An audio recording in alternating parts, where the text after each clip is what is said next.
जय हिंद दोस्तों। आज हम देखेंगे क्लास 9th का चैप्टर 1 का 1.3 का सॉल्यूशन है ना, एक्सरसाइज 1.3 का सॉल्यूशन। इसका इंट्रोडक्शन देखे थे। बेसिकली इंट्रोडक्शन में था डेसिमल एक्सपेंशन के बारे में, थोड़ा सा रिकॉल कर लो चीज़ों को, है ना। डेसिमल एक्सपेंशन दो तरीके से हो सकता है। पहला केस था जिसमें रिमाइंडर जीरो होता है, दूसरा केस जिसमें रिमाइंडर जीरो नहीं होता।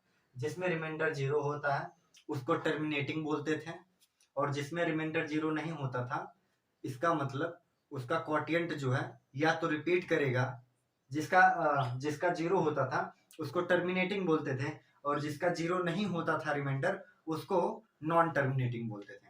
नॉन टर्मिनेटिंग में दो केस बनते थे। पहला नॉन टर्मिनेटिंग रिपीटिंग, दूसरा नॉन टर्मिनेटिंग नॉन रिपीटिंग। इधर देखो, टर्मिनेटिंग और नॉन टर्मिनेटिंग रिपीटिंग, इन दोनों को मिलाकर, है ना, इन दोनों को मिलाकर रेशनल नंबर बनते थे या होते हैं। और नॉन टर्मिनेटिंग नॉन रिपीटिंग, कुछ याद आ रहा है? टर्मिनेटिंग यहाँ था, नॉन टर्मिनेटिंग यहाँ, नॉन टर्मिनेटिंग नॉन रिपीटिंग यहाँ, है ना। इस तरह से इन दोनों को मिलाकर रेशनल बनते थे, और non terminating non repeating irrational बनाता था।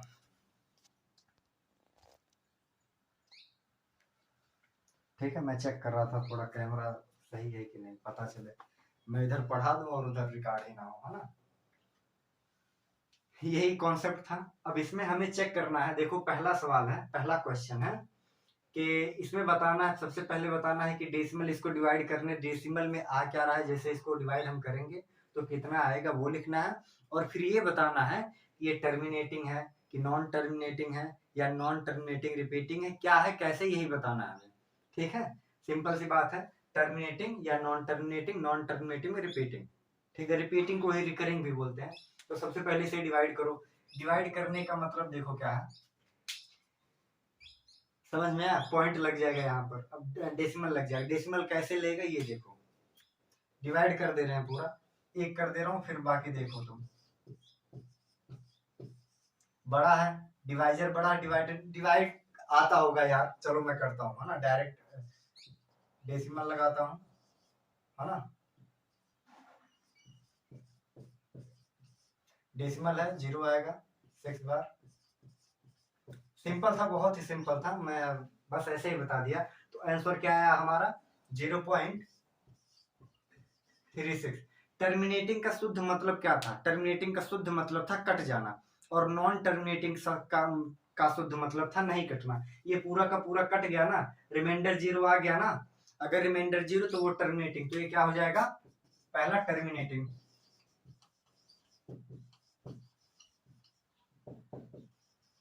पहला टर्मिनेटिंग। अब दूसरा देखो, है ना, दूसरा देखो 1/11 है, तो 11 से 1 को हम डिवाइड करेंगे। डेसिमल लगाया, जीरो आ जाएगा, फिर जीरो बार ले जाएंगे, है ना। 10 डेसिमल 100, 11 9 जा 19, फिर 1 आएगा, फिर होगा डेसिमल जीरो, फिर जीरो, फिर थोड़ा सा ना लंबा जाएगा ये 1। यानी कि देखो, यही 0909 रिपीट कर रहा है, बात समझे कि नहीं? कुछ 0909 रिपीट कर रहा है, तो क्या हो जाएगा? 09 बार रिपीटिंग। कट तो रहा नहीं है, ऐसे आता जाएगा, इधर चलता जाएगा। तो नॉन टर्मिनेटिंग, नहीं कट रहा है मतलब नॉन टर्मिनेटिंग, और अगर रिपीट कर रहा है तो नॉन टर्मिनेटिंग रिपीटिंग बार। ये क्या हो जाएगा? नॉन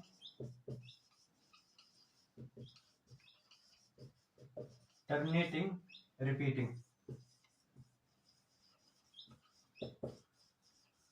ठीक है, नॉन टर्मिनेटिंग रिपीटिंग।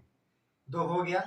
इसमें चार, इसमें 6 है, यहाँ 4 में लिखा हूं, बाकी ये चारों बता दे रहा हूं, तुम जो दो है उसे खुद से कर लेना। 8 4 जा 32 और 33 को 8 से डिवाइड करना है। 8 4 जा 32, 1 आएगा रिमाइंडर, है ना। डेसिमल लेंगे, 10 हो जाएगा, 8 1 जा 8, 2 आएगा, फिर डेसिमल लेंगे, 8 2 जा 16, डेसिमल है, जीरो लेंगे, 4 आ गया, डेसिमल 0, 8 5 जा 40, यानी कि 4125, ये 4.125 पूरा पूरा कट गया, रिमाइंडर जीरो आ जाएगा। तो ये क्या हो जाएगा? टर्मिनेटिंग। बेसिकली कुछ नहीं था यार, डिवाइड करो, देखो अगर पूरा कट रहा है, कट जा रहा है तो टर्मिनेटिंग, नहीं कट रहा है रिपीट हो रहा तो नॉन टर्मिनेटिंग रिपीटिंग, सिंपल था। ये 3/13 खुद से करना, और जो किताब में 2 सवाल और है उसे भी खुद से करना, है ना।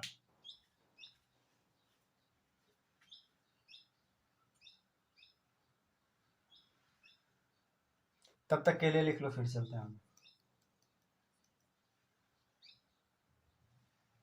देखो दूसरा सवाल क्या कह रहा है कि अगर क्वेश्चन उसमें लिखा गया इंग्लिश वगैरह में, खैर तुम क्वेश्चन देखो, मैथ में क्या है ना, मैथ में सबसे पहले तुम अगर कुछ समझना चाहते हो तो ये समझो सवाल कह क्या रहा है, क्वेश्चन कह क्या रहा है। अगर तुम ये समझ गए क्वेश्चन कह क्या रहा है, तो पूरा का पूरा यूं समझ लो कि 50-60% सवाल वहीं खत्म हो गया।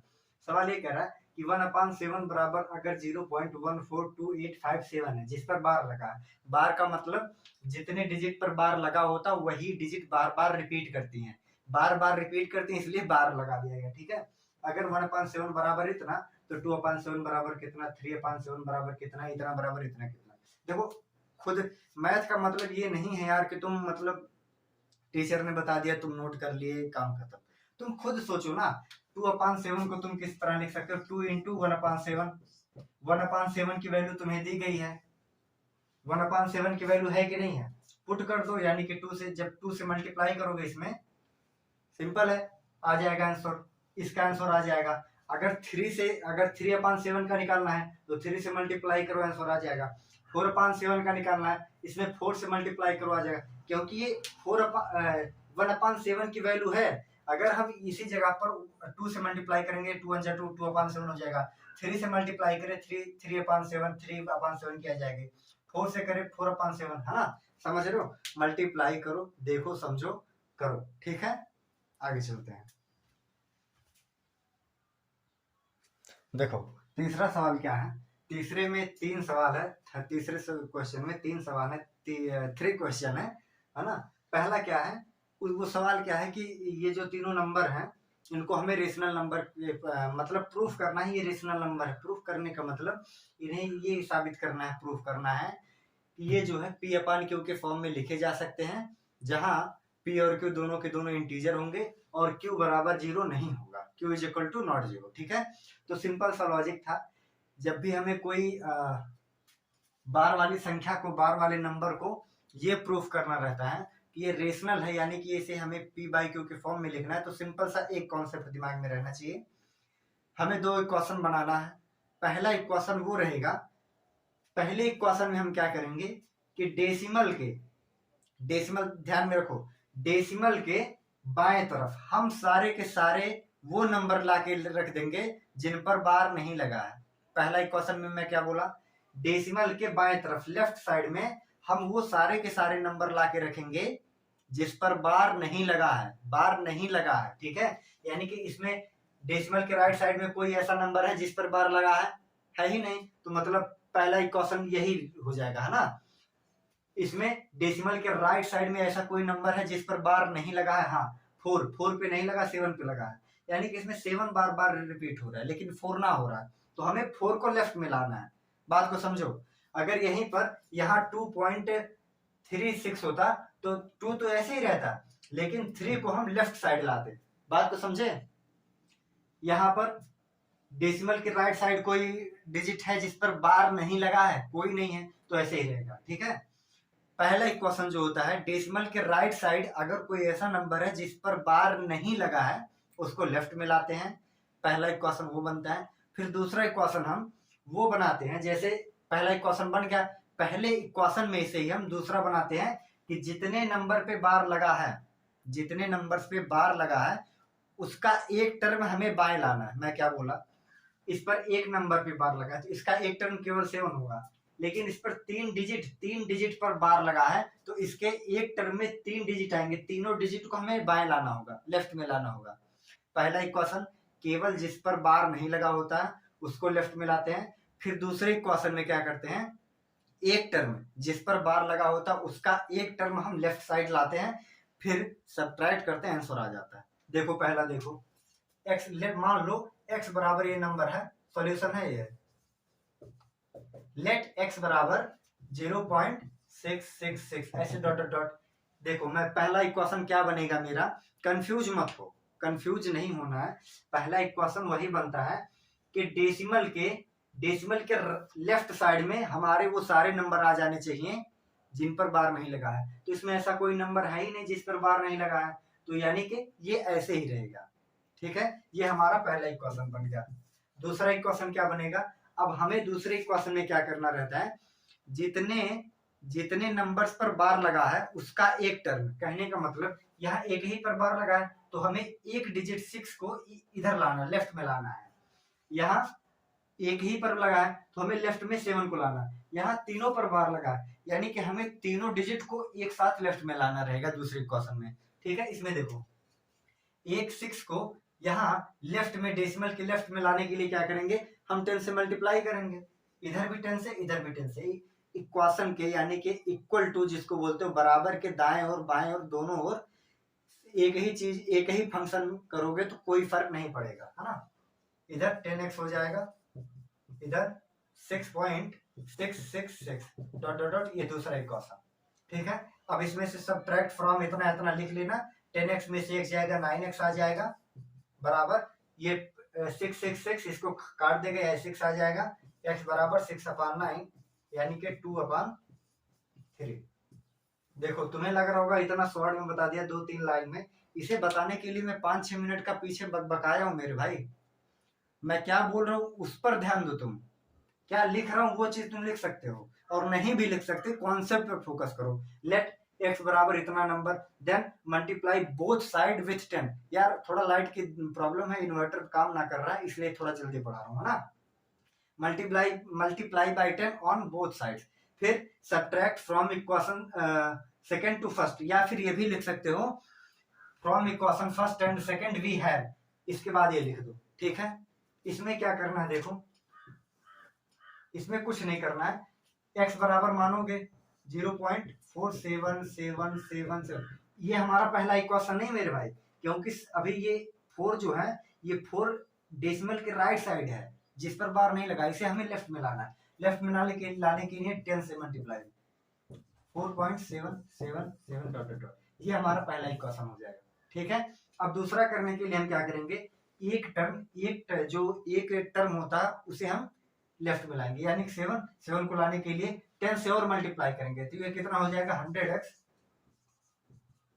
और इधर 47.777 डॉट डॉट डॉट, ये दूसरा।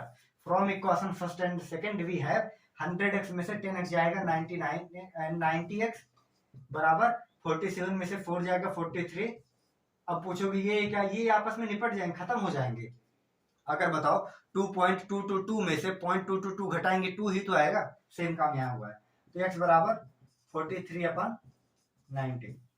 ठीक है, ये तीसरा वाला देखो, तीसरा वाला यही बता दे रहा हूँ, है ना, यहाँ बता रहा हूँ, शायद दिख रहा हूँ, 1 मिनट रुको, कुछ फर्क पड़ा होगा शायद, देखो कैमरे में। चलो ठीक है, ये जो चीज है यहाँ मैं ये बता रहा हूँ 0.001 को P/Q के फॉर्म में कैसे लिखते हैं। मान लो x बराबर होगा, यार मार्कर जवाब दे रहा है, x बराबर 0.001001, ऐसे ये रिपीट करता चला जाएगा, है ना। इसमें रिपीट कितने डिजिट कर रहे हैं, 3 डिजिट, है ना। इसी तीनों डिजिट को मैं एक टर्म बोल रहा हूँ, ये मेरी मतलब मैं अपने समझने के लिए याद रखा हूँ, कॉन्सेप्ट को बताने के लिए। ठीक है, अब देखो पहला इक्वेशन हमारा क्या बनता है कि डेसिमल के राइट साइड ऐसा कोई नंबर नहीं रहेगा जिस पर बार ना लगा हो। ठीक है, जिस पर बार नहीं लगा होता डेसिमल के लेफ्ट साइड में हम लाके रखते हैं, तो ऐसा कोई नंबर नहीं इन सब पर बार लगा, ये हमारा पहला इक्वेशन हो जाएगा। दूसरा इक्वेशन, अब अगर हमें 3 डिजिट लाना है, सोचो एक साथ हम, मैं बोला हूं कि दूसरा इक्वेशन हम वो बनाते हैं जब जो चीजें रिपीट करते हैं उन्हीं को, वो जितनी चीजें रिपीट करती है उनको एक साथ हमें लेफ्ट में लाना होता है। अब यहाँ 3 चीज रिपीट कर रही, अगर एक डिजिट रिपीट करती है तो 10 से मल्टीप्लाई, 2 डिजिट करती है 100 से मल्टीप्लाई, 3 डिजिट करेगी 1000 से, 4 करेगी 10,000 10,000, है ना। तो 1000 से मल्टीप्लाई करेंगे 1000x हो जाएगा, इधर x में करेंगे 1000x, यहाँ जब 1000 से करेंगे ये डिजिट इधर आ जाए 001.0010001 ऐसे टोटल, ये दूसरा इक्वेशन। अब देखो पॉइंट किसी भी नंबर के अगर पहले तुम 0 लगा रहे हो उसका कोई वैल्यू नहीं रह जाएगा, तो ये 0 घटा दो, खत्म, इसका काम खत्म, यानी कि 1.001001 बचा। अब देखो इस इन दोनों को सब्ट्रैक्ट करना, from equation first and second we have, इतना लिखने के बाद ये लिखना 1000x में से x जाएगा, कितना बचेगा 999x बराबर। अब यहाँ 1.001001 है, उसमें से 001 को घटाएंगे कितना बचेगा, अगर मैं बोलूं 1.2 में से 0.2 घटा दो तो कितना बचेगा, 1 ही तो बचेगा। सेम काम यहाँ, तो 1 बचेगा, x बराबर 1/999, यही आंसर था। ठीक है, क्लियर है, आगे बढ़ते हैं।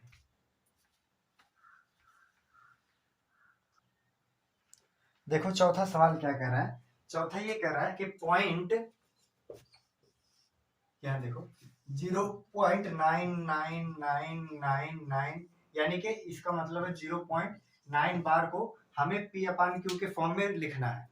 ठीक है, सवाल समझो क्या कह रहा है, कुछ सवाल में है नहीं, कह रहा है कि इसको हमें P/Q के फॉर्म में लिखना है, फिर जो आंसर आएगा उसको अपने टीचर वगैरह से डिस्कस करो, यही कह रहा है ना। डिस्कस करने की बात नहीं है, अगर तुम ये बताओ जैसे तुम कहीं जा रहे हो, है ना, तुम्हारे आसपास कोई बाजार पड़ती है, वहां तुम्हें जाना है 10-20 किलोमीटर, 20 किलोमीटर है मान लो, वहां तुम जा रहे हो और तुम 19.5 किलोमीटर पर पहुंचे हो, कितना, यानी कि 100-200 मीटर बचा हुआ है अभी, बात को समझो।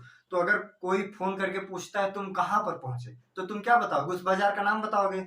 जैसे मुझे मान लो दिल्ली जाना है, एक बड़ा शहर है, अब दिल्ली से मेन दिल्ली जंक्शन जो भी हो, वहां पर पहुंचने से 200-300 मीटर पहले अगर कि मेरे मम्मी पापा या किसी का फोन आता है कि भाई तू कहाँ पहुंचा या कहाँ पर है, तो मैं बताऊंगा ना दिल्ली पर हूँ, दिल्ली में हूँ, दिल्ली जंक्शन पे हूँ, हालांकि तुम अभी पहुंचे नहीं हो उस पर, लेकिन बताओगे वही चीज।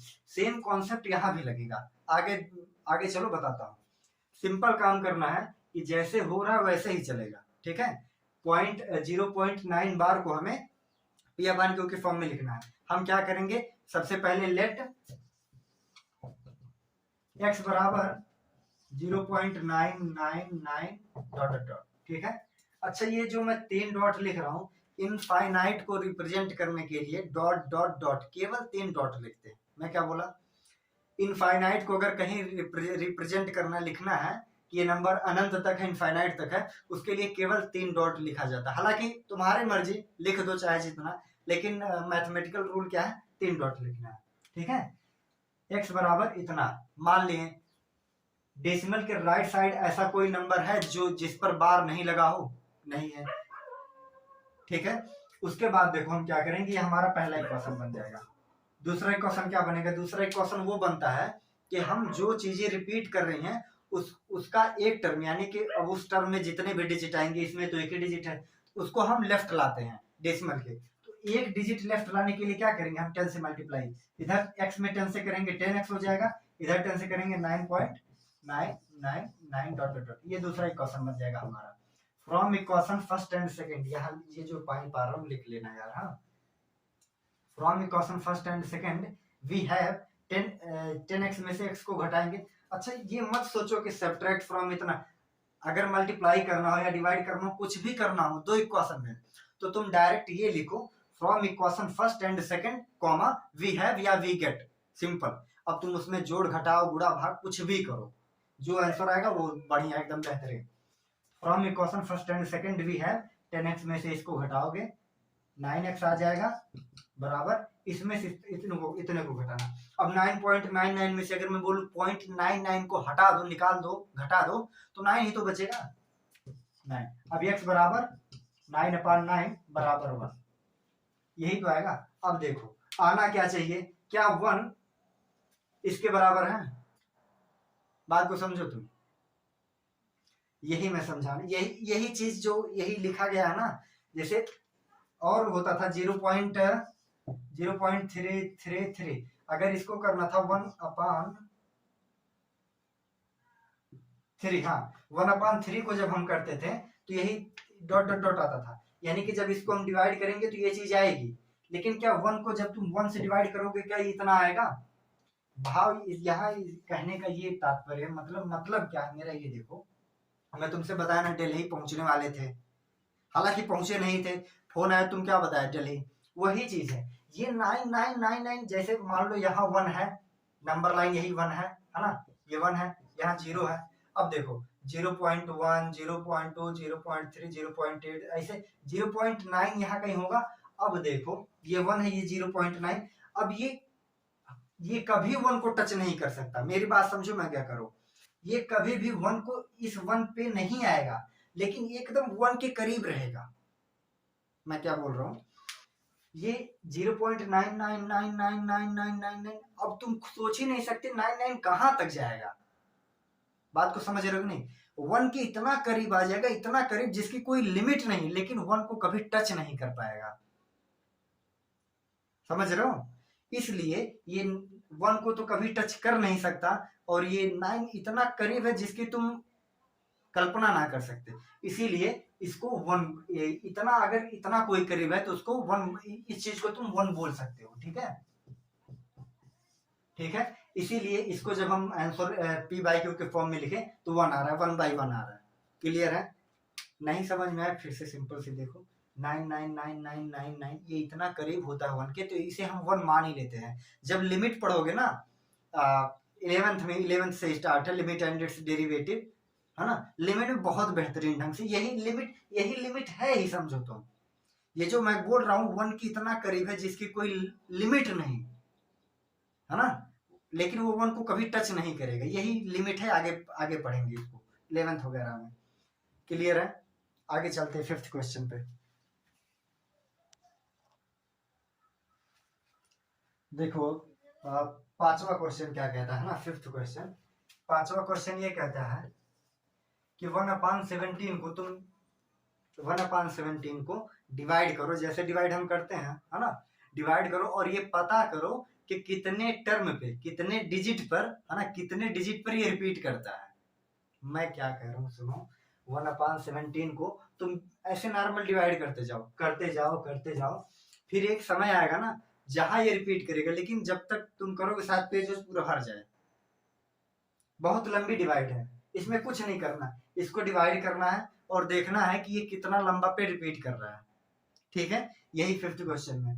अब 6th देखते हैं, 5th कर लेना, नहीं करना है छोड़ दो, मैं कह रहा हूँ छोड़ दो अगर नहीं करना है, मैं सच बता रहा हूँ।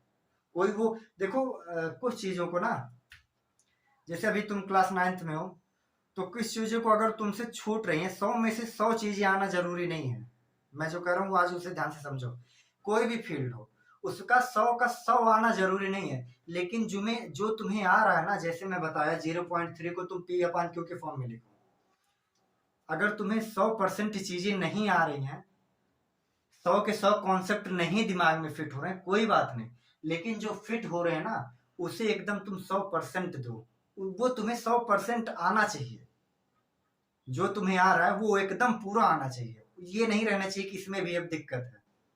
जैसे मैं ये कह रहा हूँ 1/17 को तुम डिवाइड करो, बहुत लंबा जाएगा, ज्यादा लंबा नहीं जाएगा, इतना ना मत समझो 10-20 पेज, 1-1.5 पेज में जाएगा, या उतना भी ना जाए, छोटा छोटा लिखो, एक ही पेज में आ जाए, यानी कि 14-15 डिजिट तक, 14-15 स्टेप जाना पड़ेगा, है ना, तो उतने नंबर बार बार रिपीट करेंगे, उतना जाने बाद पता चलेगा यही रिपीट होगा, ठीक है। कुछ चीजों को छोड़ दोगे तो भी कोई बहुत बड़ी बात नहीं है, तुम्हें शायद लग रहा हूँ मैं क्या बता रहा हूँ, लेकिन यही सही है यार, है ना, अगर कुछ चीजें छूट रही हैं, 100 में से तुम्हारे 10 कॉन्सेप्ट क्लियर नहीं है और 90 कॉन्सेप्ट 100% क्लियर है, तो तुम बेस्ट हो, एकदम समझ लो, बढ़िया है हर चीज। 5th कर लेना, 6th की बात करते हैं, है ना। 6th में क्या कहता है कि कुछ ऐसे रेशनल नंबर लिखो, 4, 5, 10 जो भी कह रहा होगा उसको छोड़ो, सवाल क्या कह रहा है वो मत ध्यान दो, सवाल का मेन कॉन्सेप्ट क्या ये समझो, कि कह रहा है कि रेशनल नंबर अपने आप से लिखो, जिसका जैसे a/b में कोई रेशनल नंबर लिखा, मान लो 3/4, रेशनल नंबर है ना कि दोनों के दोनों इंटीजर हैं, जीरो नहीं है नीचे डिनोमिनेटर, यानी कि जो भी मैं लिखा उसका कॉमन फैक्टर, दोनों का कॉमन फैक्टर वन हो। कॉमन फैक्टर वन का मतलब इन दोनों में अगर कुछ कॉमन हो तो वो केवल वन हो, है ना। जैसे मैं 3/9 लिख रहा हूँ तो 3 दोनों में है, बात को समझो। 9 को तुम 3 × 1 लिख सकते हो, लेकिन 3 को 3 × 1, 3 कॉमन। और यहाँ 3 को 3 × 1 लिखोगे, 4 को 4 × 1, दोनों में केवल 1 कॉमन है। यहाँ 3 कॉमन भी, 3 भी कॉमन हो जा रहा है। इसमें ऐसा बोला है कि ऐसा नंबर लिखो जो दोनों को प्राइम हो। को प्राइम समझ में आ रहा होगा मैं क्या बोल रहा हूँ। को प्राइम उन्हीं को बोलते हैं जिनमें केवल वन ही कॉमन फैक्टर हो। ऐसे दो नंबर जिनमें केवल वन कॉमन फैक्टर हो उसको को प्राइम बोलते हैं शायद, है ना। देख लेना एक बार। 3/4 में कॉमन फैक्टर क्या है? केवल वन है, केवल वन है, ठीक है। अब बताना है कि ये टर्मिनेटिंग ऐसा नंबर बताओ जो रेशनल नंबर हो, कॉमन फैक्टर वन हो और वो टर्मिनेटिंग हो। तो आज तुम ध्यान दो, अगर दोनों के दोनों का कॉमन फैक्टर वन हो और हमें टर्मिनेटिंग लाना है तो सिंपल सी बात रहेगी, ये जो नीचे डिनोमिनेटर में होता है ना, इसको लिख लो डिनोमिनेटर। डिनोमिनेटर में 2 और 5 का मल्टीपल ही 5 का पावर होना चाहिए। पावर का मतलब जैसे A4 को तुम क्या लिख सकते हो? 2 की पावर 2, समझे। अगर 2 और 5 के पावर में है डिनोमिनेटर, मैं क्या बोला? टर्मिनेटिंग के लिए, यानी कि पूरा पूरा कट जाए, सवाल छोड़ दो। अगर कोई रेशनल नंबर हमें लिखना है, दोनों में कॉमन फैक्टर वन हो डिनोमिनेटर न्यूमिनेटर में, और हमें ऐसा लिखना है कि वो टर्मिनेटिंग हो, पूरा पूरा कट जाए, तो सबसे पहले यह ध्यान दो कि जो डिनोमिनेटर हो वो केवल 2 और 5 के ही, है ना, 2 और 5 में ही हो। 2 की पावर में कुछ हो या 5 की पावर में कुछ हो या दोनों की पावर में कुछ हो तो वो टर्मिनेटिंग होगा। अगर यहीं पर होता कुछ ऐसे, देखो मैं 8/9 लिख रहा हूँ, 8/9, बात को समझो। तो ये 3 की पावर में है कि नहीं है? 8/9, लेकिन 9 को हम 3 की पावर में लिख सकते हैं। ये 3 की पावर में, 2 की पावर में नहीं मेरे भाई, बात को समझो। अगर 2 की पावर और 5 की पावर के अलावा कोई नंबर है जिसकी पावर में या कुछ है डिनोमिनेटर, तो वो टर्मिनेटिंग कभी नहीं होगा। जैसे मान लो ऐसा कोई नंबर हो, यहाँ 2 की पावर 2 है इंटू 3 की पावर 3, तो भी ये टर्मिनेटिंग नहीं होगा। केवल या तो केवल 2 की पावर में वो नंबर डिनोमिनेटर हो, ऊपर कुछ भी रहे उससे कोई मतलब नहीं, न्यूमरेटर कुछ भी रहे, न्यूमरेटर कुछ भी रहे कोई मतलब नहीं। डिनोमिनेटर में या तो 2 की पावर में होना चाहिए या तो 5 की पावर में होना चाहिए या तो दोनों की पावर में रह सकता है। बात समझ में आई? अब ऐसे एग्जांपल के लिए तुम 3/10 लिखो, 2/20 लिखो, ये 1/10 हो जाएगा। यानी कि 4/8 लिखो, 9/16 लिखो, ये 2 की पावर में, ये भी 2 की पावर में, ये 2 5 की पावर में, ये 2 5 की पावर में, है ना। बात समझ रहे हो? डिनोमिनेटर में मेरे भाई साहब, मेरे दोस्त, केवल और केवल 2 और 5 की पावर में ही चीजें रहेंगी। इसके अलावा अगर कोई नंबर आता है तो वो टर्मिनेटिंग नहीं रह जाएगा, यानी कि पूरा का पूरा कटेगा नहीं, है ना। रिपीटिंग होगा या अदर कुछ हो, लेकिन पूरा का पूरा कटेगा नहीं, रिमाइंडर 0 नहीं आएगा। अगला सवाल देखते हैं। देखो अब हम 7वां और 8वां सवाल देखने जा रहे हैं। हल्का दिख रहा होगा लेकिन ठीक है, दो ज्यादा 5 से 6 मिनट, है ना, लेकिन बेहतरीन ढंग से समझोगे। 7 और 8 में, 7 में क्या बोल रहा है? 3 ऐसे नंबर बताओ जो नॉन टर्मिनेटिंग हो, नॉन रिपीटिंग हो। नॉन टर्मिनेटिंग का मतलब जो कटे ना, नॉन रिपीटिंग का मतलब जो रिपीट ना हो, ना कटे और ना रिपीट हो, यानी कि इर्रेशनल नंबर हमें बताना है। बात को समझे तुम? हमें इर्रेशनल नंबर ही बताना है, ठीक है। तो देखो पॉइंट लगा लो, 0 पॉइंट लगा लो। अब तुम 0 1 0 0 1 3 0 1, है ना, ऐसे ऐसे करते चले जाओ। दूसरा लिख लो, अपने मन से तुम कुछ भी लिख सकते हो, है ना। ये तुम अपने मन से लिखो तो ही बेहतर होगा, ठीक है। 0 एक पैटर्न बना लो, जैसे 0.001 001 301, ऐसे 401, है ना। फिर दूसरा लिखो 0.10 110 110 410, ऐसे ऐसे, है ना। तीसरा लिख लो, अपने मन से कुछ सोचो ना, जैसे 211 311 411 511 611, या फिर 211 331, जैसे 1 1 2 2 1 3 3 1 4 4 1 5 5 1, समझ रहे हो। ऐसा कुछ पैटर्न बताओ जो ना ही कट रहा, कटेगा तो है नहीं, यानी कि जो रिपीट ही ना हो और बढ़ता चला जाए, वो इरेशनल नंबर होगा। अब 8वें में क्या करना है, 5/7 और 9/11 के बीच में हमें इरेशनल नंबर फाइंड करना है।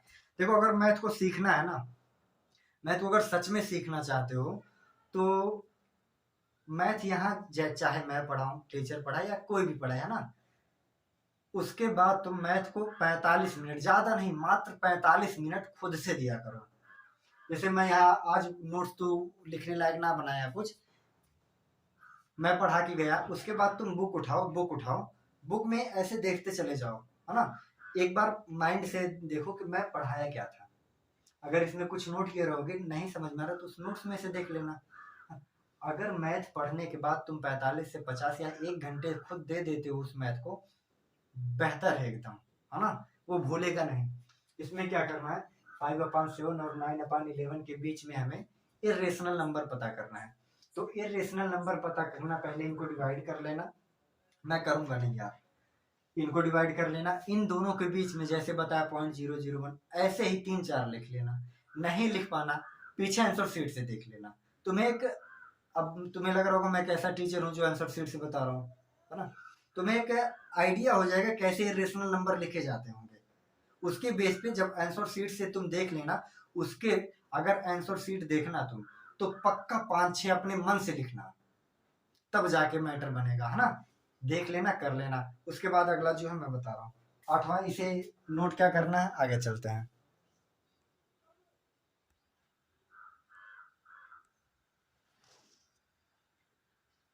देखो, है ना, ये अब लास्ट क्वेश्चन है, 8वां सवाल है शायद, है ना, इसमें बताना है रेशनल है या इरेशनल, क्या बताना है, रेशनल है या इरेशनल।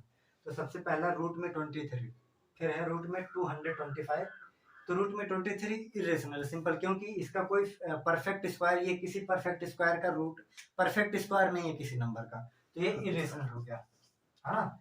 225, 15 का 15 का 15 15 ही है 225, हाँ 15 का ये रेशनल हो जाता है। ये टर्मिनेटिंग यानी इतना ही रह गया, टर्मिनेटिंग हो तो भी रेशनल, ये भी रेशनल। इन सब का लॉजिक मैं बताया हूँ भाई। ये देखो रिपीट कर रहा है, चीजें अगर रिपीट कर रही हैं और कट नहीं रही हैं वो भी रेशनल है।